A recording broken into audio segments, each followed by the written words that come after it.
What's up, Penguins fans? Happy Monday to you all. Yes, the Penguins coming off a really tough 2-1 loss to the Carolina Hurricanes on Saturday, but they do have a big chance to bounce back on Monday evening when they welcome in the very lowly Anaheim Ducks, one of the worst teams in the league, a team that is definitely tanking right now, and a team that just gets blown out on a nightly basis at this point. The Penguins have to win this game, and to help preview this game, I am joined by Jason Hernandez of Locked On Ducks in a very special crossover edition of the Locked On Penguins podcast. It all comes right after this drop.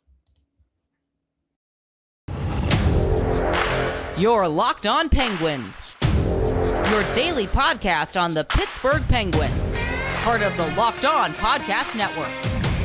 Your team every day.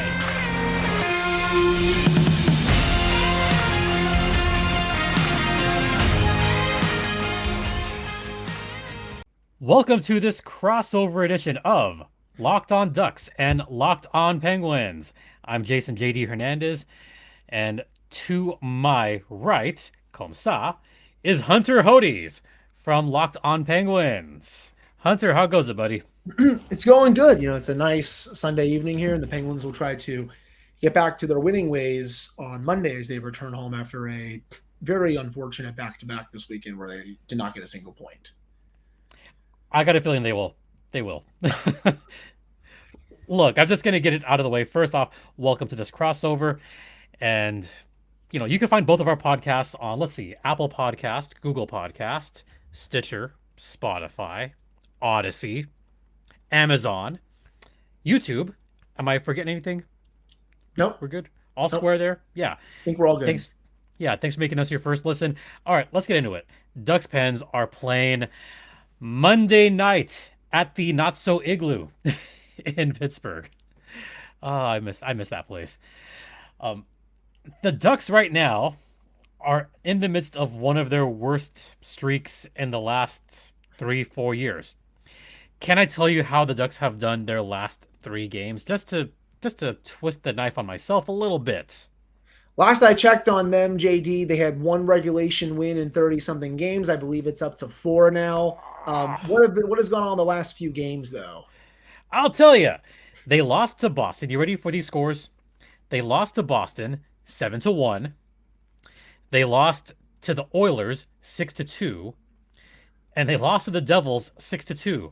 All of those were home games, by the way. I should point out that Boston Bruins game had a hat trick for Pasta, and there was a few dozen hats on the ice. It was like 60% Bruins fans at the pond for that game. So that's just painful. You would think this should be setting up for the Penguins to coast, but you know, there's no such thing as that in Pittsburgh here, especially when they are very banged up. They're not playing well, and you know, it's just almost a recipe for disaster. But you know, this is a team that badly needs a win, and I'm just surprised at how the Ducks are this year because had a decent offseason. They signed John Klingberg. Now, I think last I checked, they're asking for a first in return for him, which right now I would say good luck because I think that's going to go down by the time the deadline rolls around. But maybe a second at this point. I just didn't see this level of regression coming because, you know, they were okay last year, kind of in the race, especially at the race at the start, trended downhill, made some decent moves. You have a young core. What has gone wrong for them this season where they barely can win any games, especially in regulation?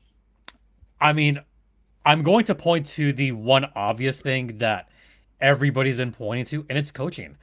I mean, you don't take that kind of team and turn it around with Dallas Eakins still there. Yeah. You just don't, which goes into a whole other discussion about why did the Ducks bring back Eakins for another season? Mm-hmm.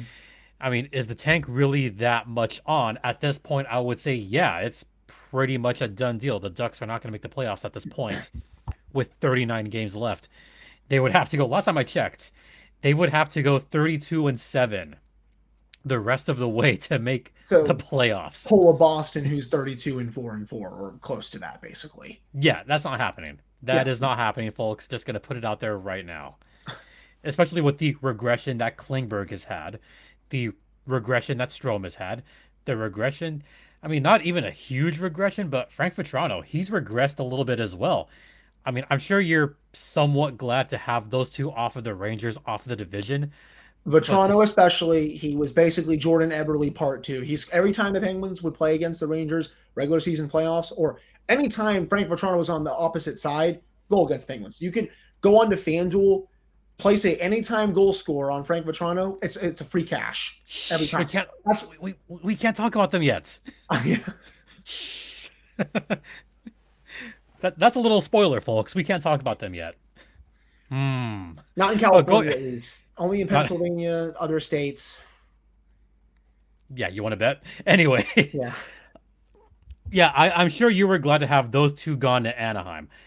But does that mean they're going to score against the Pens this time? All signs are pointing to no. They are right now. Because of the regression, because of how they have fared in that line, especially second or in some cases third line.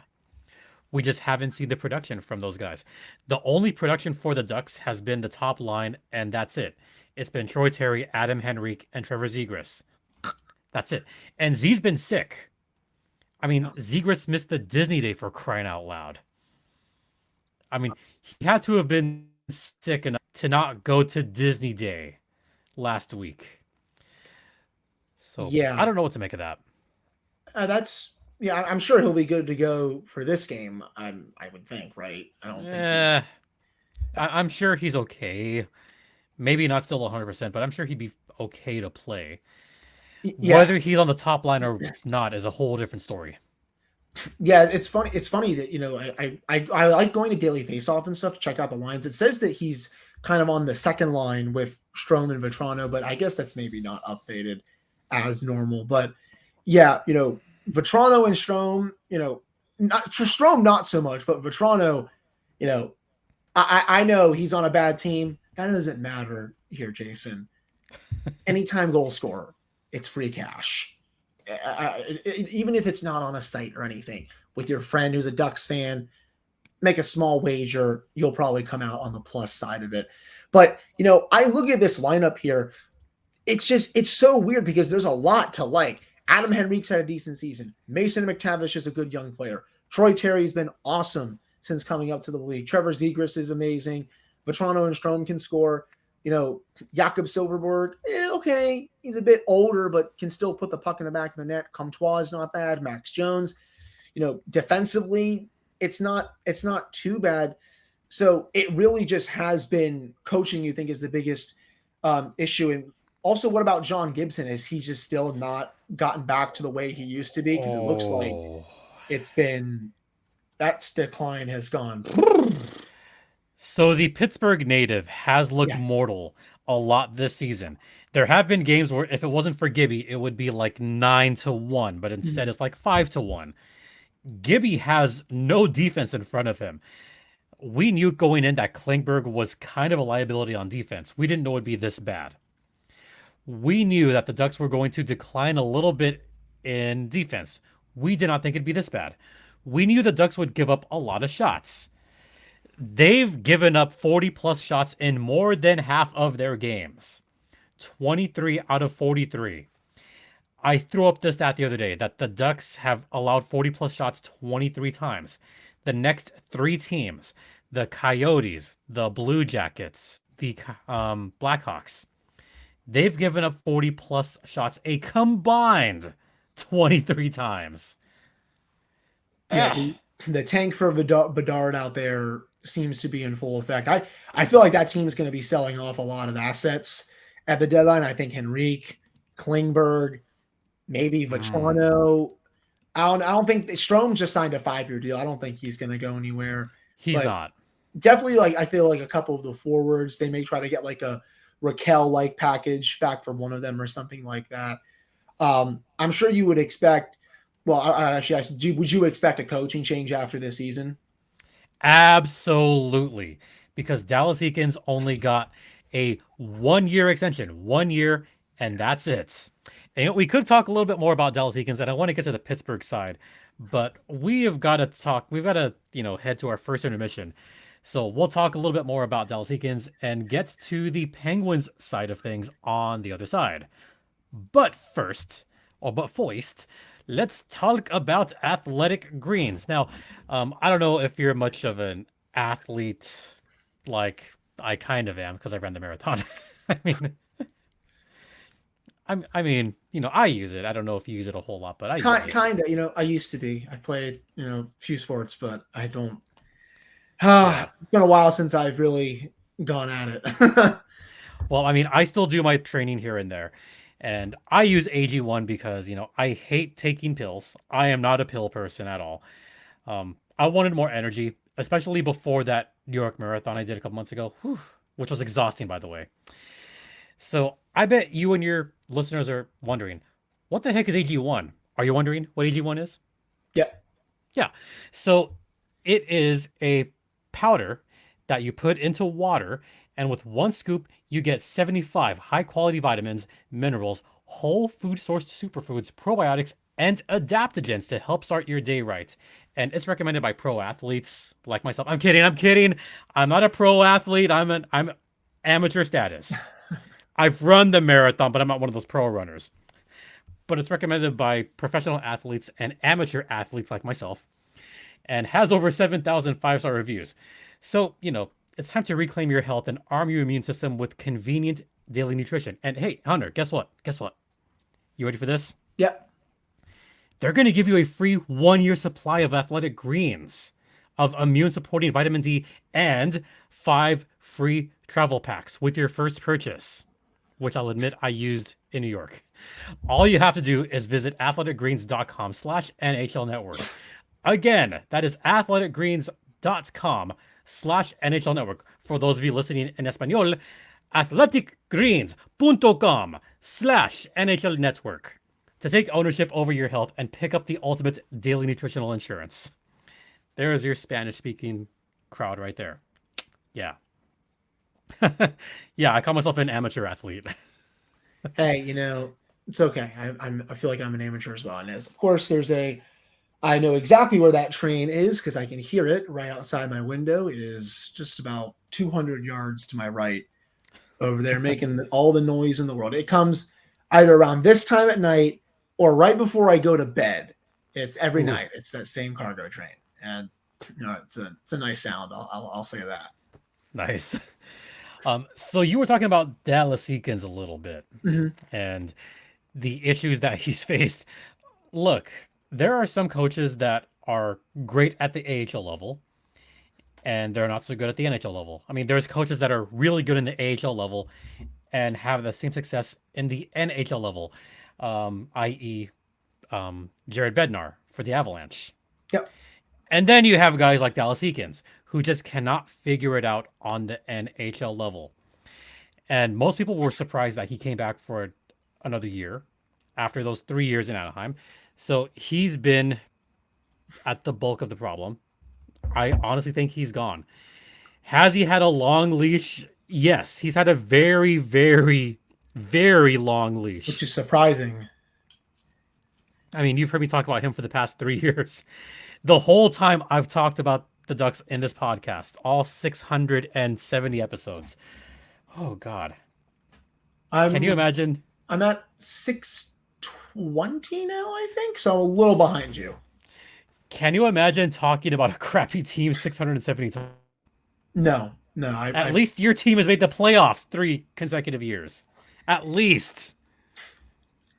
Yeah, I don't. What? I envy you. That's for no, sure. You don't. I no, don't think you don't. Maybe not. I kind of do, but I also feel like at the same time I don't, because your season ends a lot earlier than mine. So I'm like, oh. At least you have stuff to talk about in May. I haven't had a team to talk about in May since the goals in 20. No, not even back then, because that was the shortened season. Hey. I haven't had a hockey team to talk about in May since starting this podcast. Ugh.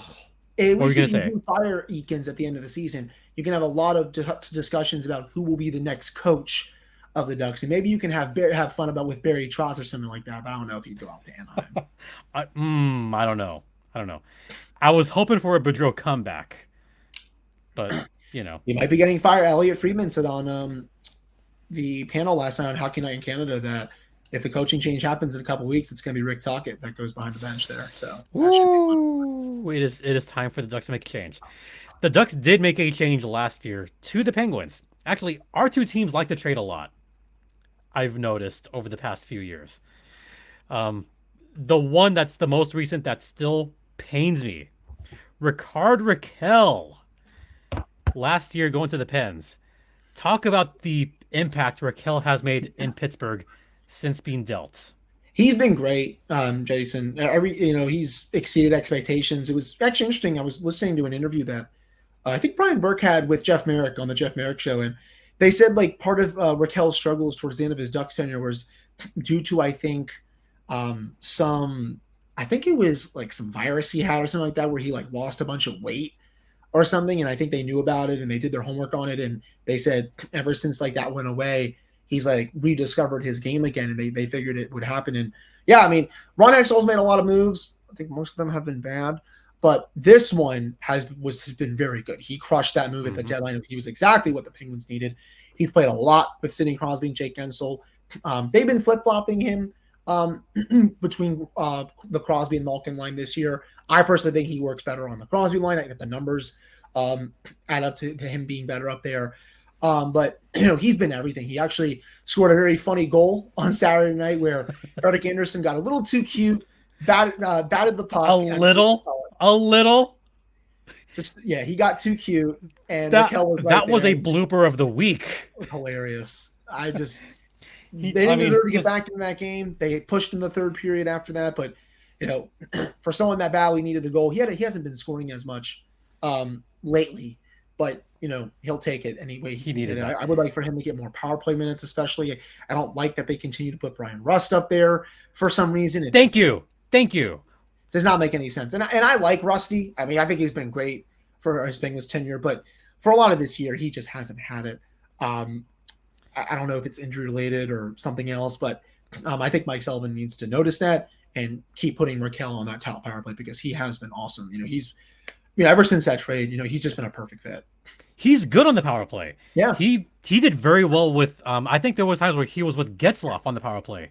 And you would see Ricky just get point after point on the power play. He can rip it from that left wall, Jason. He has a beautiful slap shot. Oh, I watched him in warmups for years. I love watching those slappers during warmups. It's amazing. I miss it terribly. But, going back to that stupid goal, if I could try to describe it, there was a goalie swat, and the puck just kind of like went in midair, and I don't know what that was. Yeah, I don't know. He caught it, tried to hit it like a baseball bat, went right off Rakell sticking in. They'll take that goal. They pushed after, and they could have tied the game, but it was funny. I'll take it. Even though they lost, that was obviously the highlight of the game, at least for me. Ugly game. Otherwise, I didn't think the Penguins played that well. I thought they started the game fine, but Carolina started to take over after that.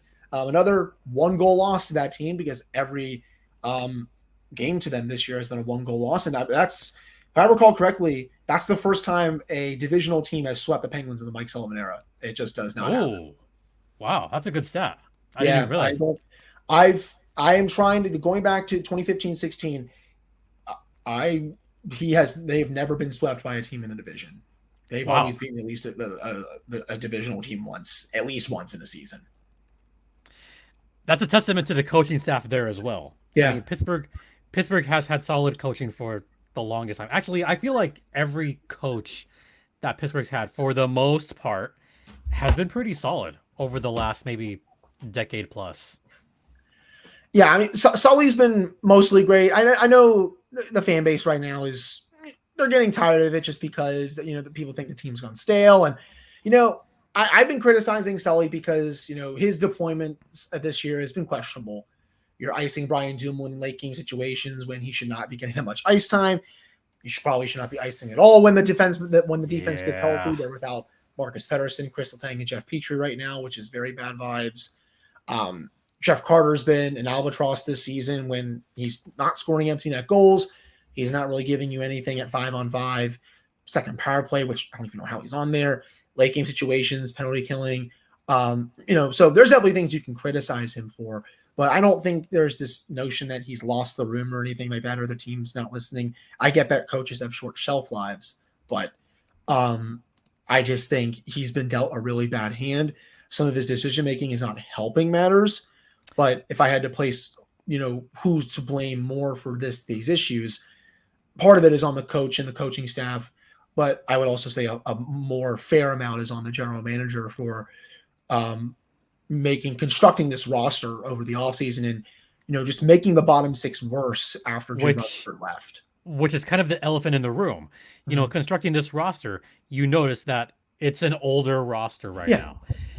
And I think that's part of it too. I mean, do you agree with the assessment that this team has begun to lose a step a little bit and the age is finally beginning to show a little bit? Yeah, definitely a little bit. I mean, Crosby's been himself this season, even though he's 35. Malkin's been very good. Letang, when he's been playing, has been good. I know some of the other players are older as well.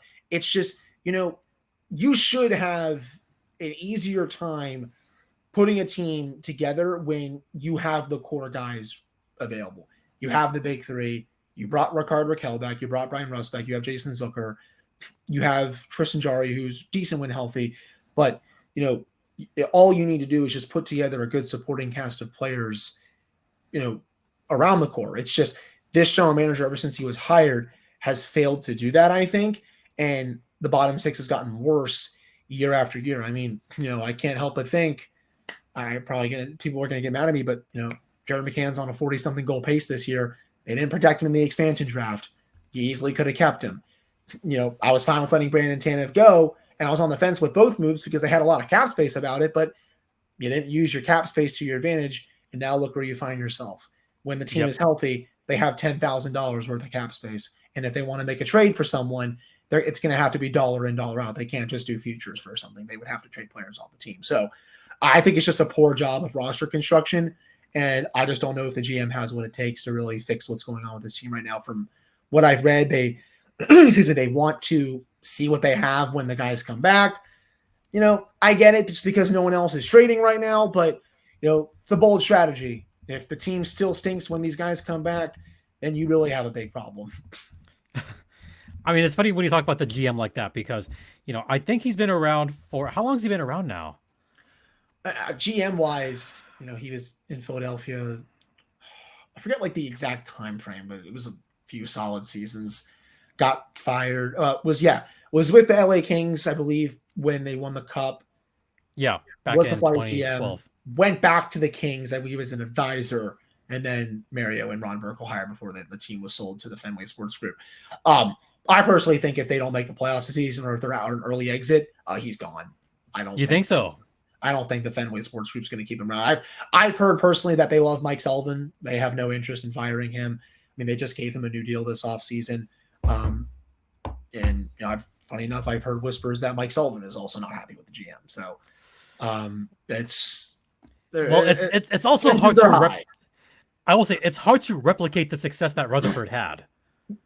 Yeah, he was good for a bit. He lost his way toward the end. Let's not kid ourselves. He made some very weird moves toward the end of his tenure, quit on the team. But if you're asking me who I would rather have as the GM in his prime, I'm taking Jim, even though he had some weird moves. I think any Pens fan would take Jim in a heartbeat.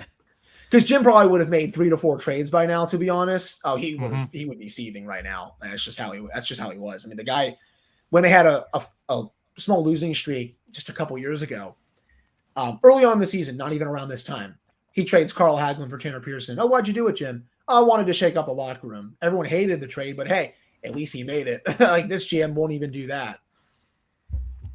Kind of similar to Bob Murray a little bit before Pat Verbeek came to the Ducks. I mean, that's how the Ducks era has started. Pat Verbeek made all those trades last deadline, including the one to the Penguins, when he blew up the team, essentially, like you said. And for Hextall, it's been, 2 years now, I think, for Hextall? Yeah, 2 years. Verbeek is still in his first season. So it sounds like we're both kind of on the same boat, except for me, it's more on the coaching than the GM. For you, it sounds like it's more the GM than the coaching. Yeah, the coaching definitely has played a role just because I haven't agreed with some of Mike Sullivan's decisions, and I think his deployment at times has been questionable for sure. But in terms of, I definitely think it's more of the GM's fault than Mike Sullivan's.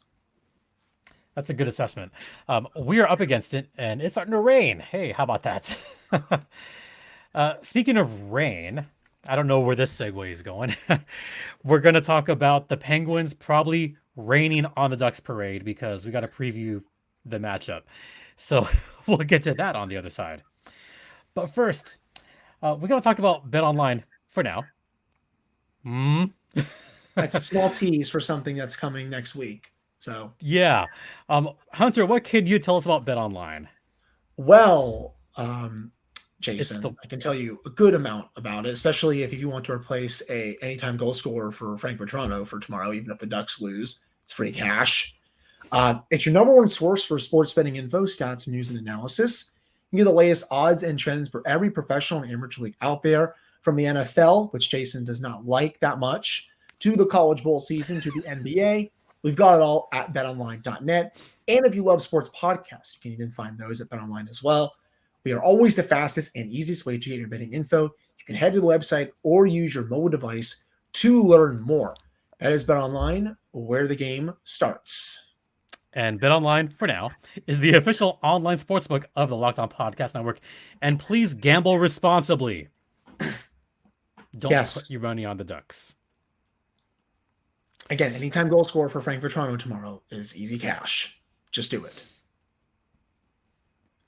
I'm trying to hold back a little bit of laughter right now for reasons.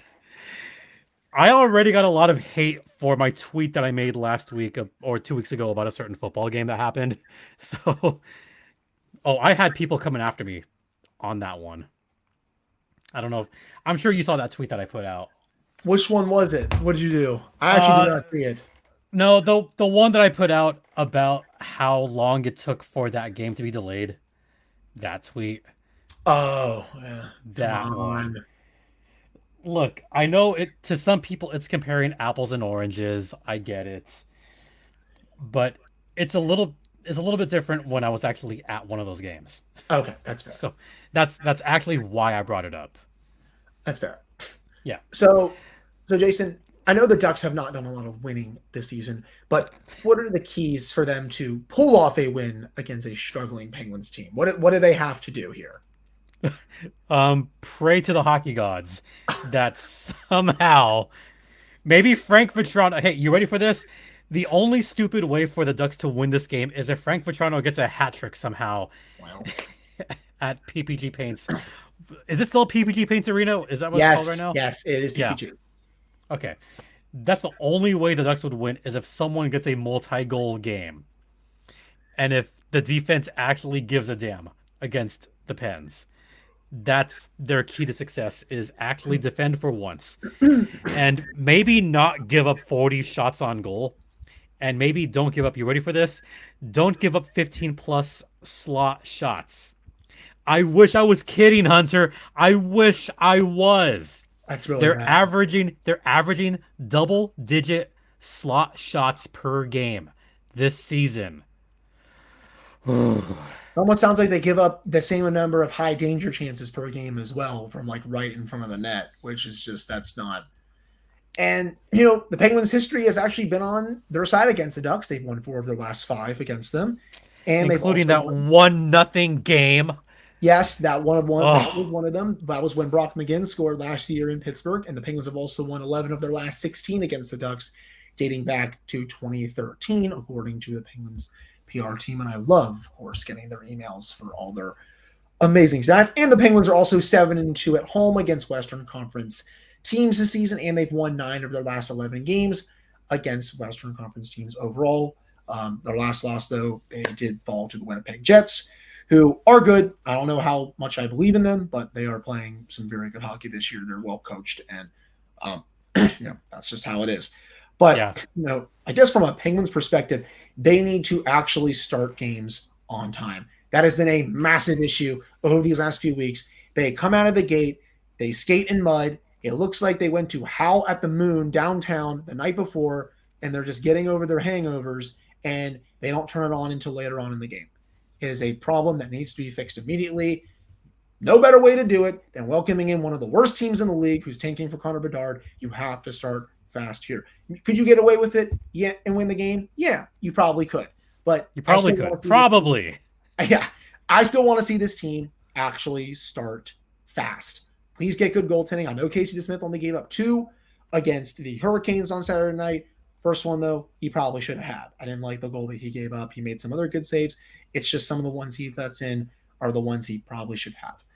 So they need those 2 things. And the power play, this has been the power play lately, Jason. That is what it has been. A giant facepalm of barf. Everything about it stinks. It is a tire fire unit. They had a 6-on-4 last night towards the end of the game. 1 minute left. Face-offs in your own zone. You can't even get zone entries to get shots off. They didn't even get a single shot attempt off in those final 60 minutes. Wait. A 6-on-4? Yeah, they had a 6 on something. Do you know when was the last time the Ducks pulled their goalie? I'm just saying. Yeah, that's true. Every Ducks game has been a blowout loss. I'm telling you, the Hurricanes took a penalty with 62 seconds left. The Penguins had faceoffs in the Hurricane zone. They would clean them out, send it back down. The Penguins would come back, not even be able to gain the zone. Oh, it's going back the other way every single time. You know where the Ducks are not going to have success? The power play. Now, from the few Penguins games that I've watched, they do something on the penalty kill that I really like. And it is very similar to the Dallas Stars. So if you want to correct me on this, you can. But from what I've seen so far, the Penguins don't exactly do a box as far as the penalty kill. They do what Dallas does. They kind of have a modified diamond on their PK. Yeah, that is what it is. They run the diamond.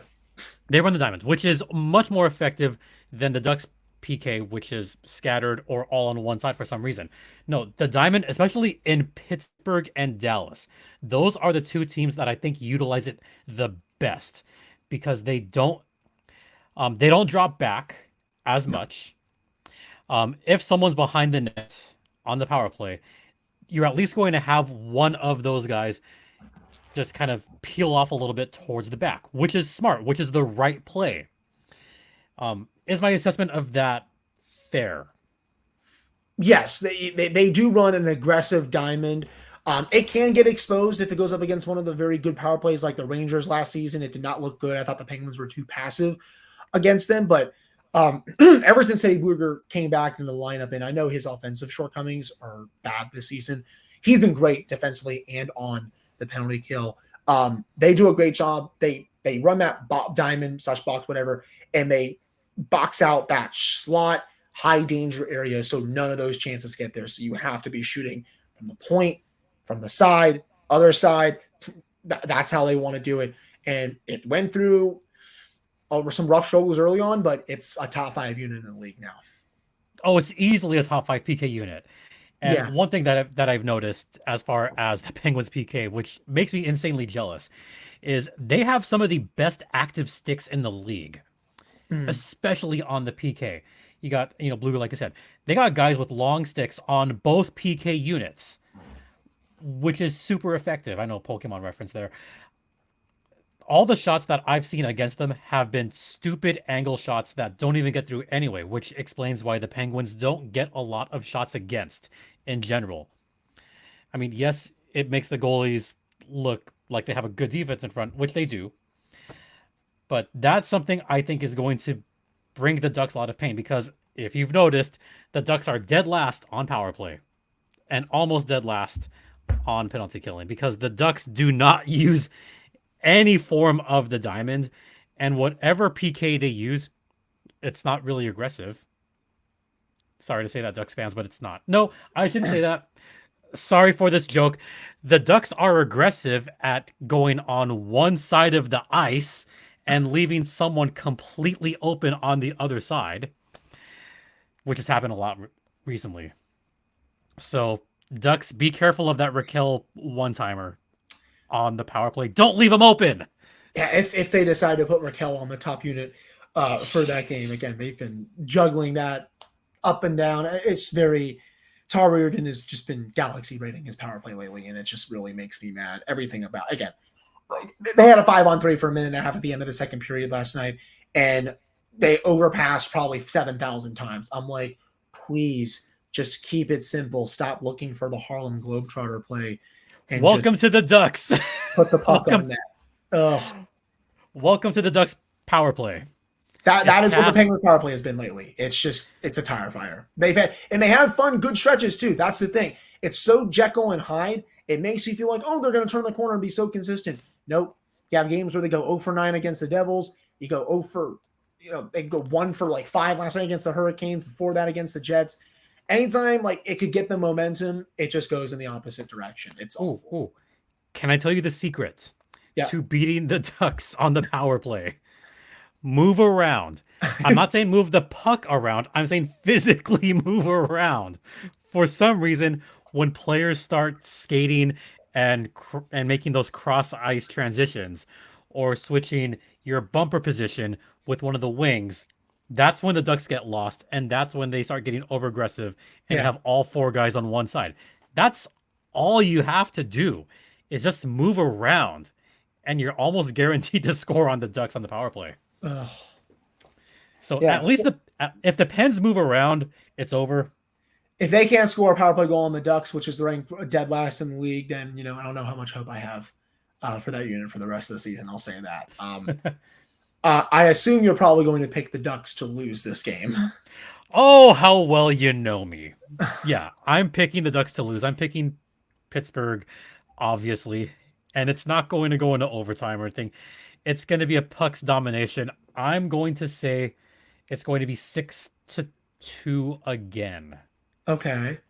We're going to give the Ducks some garbage time goals. I'll go a little more conservative. I'll say 4-2 Pittsburgh. I don't think they're going to fully blow them out. I think it's going to be a little closer to the end, but I think the Penguins do get that insurance goal. Well, maybe not an insurance goal, but they win by at least 2 at the end. That's right. You have said the Pens tend to have slow starts. Yes. Yeah. I'll change it. 5-2. Okay. I'll do 4-2. I don't think they're gonna fully blow them out, but I do think they will win that game and get back on the winning track. They have a schedule here that is favorable to them to the end of this month. They need to start winning some games and getting some guys back very quickly.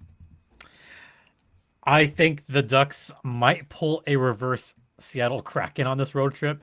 Can I tell you the Ducks road trip before we head off? Yes. The Ducks have a 6-game roadie. They are at Pittsburgh, probably going to lose, at Philadelphia, meh, at Columbus, at Buffalo, at Arizona, at Colorado. If the Ducks don't get at least 5 points on this road trip, then they're done. Yeah, I mean, you play some bad teams there. Philadelphia is not good. Columbus.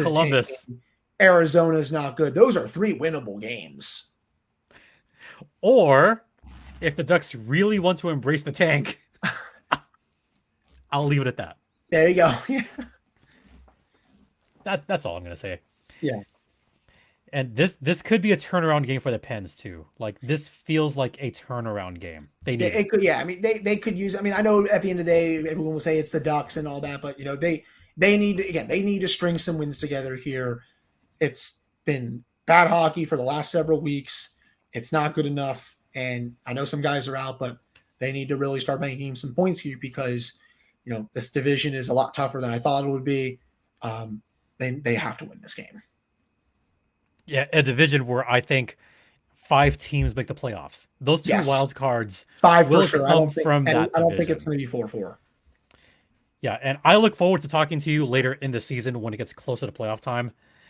Because I know our 2 teams play again later this year.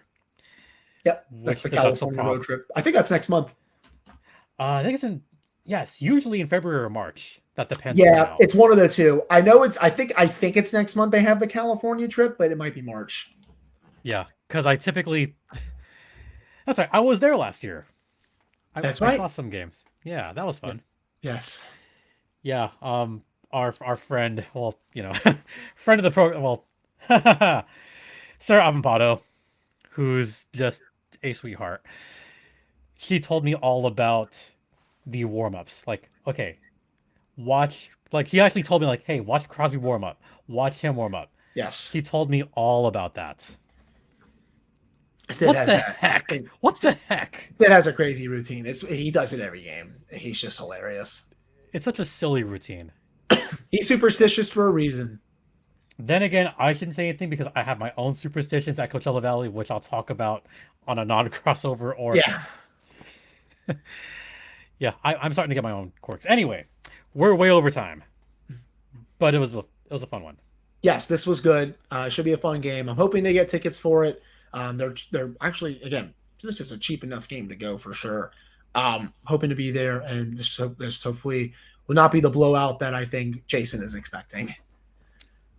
I'm expecting it. I am. Yeah. One of our teams is a dumpster fire, and the other one is in Pittsburgh. Yeah, that's okay. That's not bad. You have got to cover playoff hockey. Anyway, where can the fine folks find you, and where can they find your podcast? Yes, you can follow me on Twitter at Hunter Hodes, the show's Twitter at LO_Penguins. You can find the podcast Apple, Spotify, YouTube, Amazon Music. What was that other one you said earlier on? Yes, all of them. All of them. I think I got all of them. Yes. I thought you said something else earlier on that I'd almost never Odyssey. said. Yes, I'll put that in there as well. I feel like I never say that one, but it's okay. Where can all the fine Penguins fans here find your show? They can find the shoe at LO_Ducks on Twitter. And they can also find Locked On Anaheim Ducks wherever they get your podcast. And please put Locked On Anaheim Ducks because we don't care about that Pac-12 team. Sorry, Oregon fans. And you can find me on Twitter. My personal Twitter is at StimpyJD, right down there. And as I mentioned, a bit of personal news that I think some people missed, but for the Pens fans that are maybe AHL fans, maybe there's some Wilkes-Barre fans out there. I am now a public address voice of the Firebirds, who are, by the way, tops in the AHL. Perfect. Yeah, it's been fun. Yes, it was. This was great. And on behalf of Hunter and myself, for Locked On Pens and Locked On Ducks, that was Hunter Hodes right over there. And I'm JD Hernandez saying have a great rest of the night. Have a good week, everyone. Please continue to be safe out there. Be kind to one another. And Ducks and Penguins fly together. Because they're both birds. One doesn't fly, though. Come on.